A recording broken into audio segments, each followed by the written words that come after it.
Alright, so now y'all just get your pry tool and like go kind of steady with it, like with the adhesive.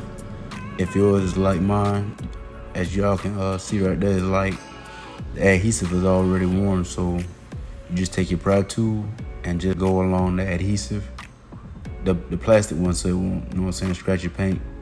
I'm getting my truck repainted anyway, so I mean, it didn't matter to me, but I just, for the purpose of the video, I just used the plastic pry tool.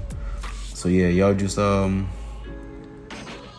use the pry tool and like find like a little steady pace. Don't try to, like, you know what I'm saying, rip it off or whatever, and just, you know what I'm saying, keep going like that.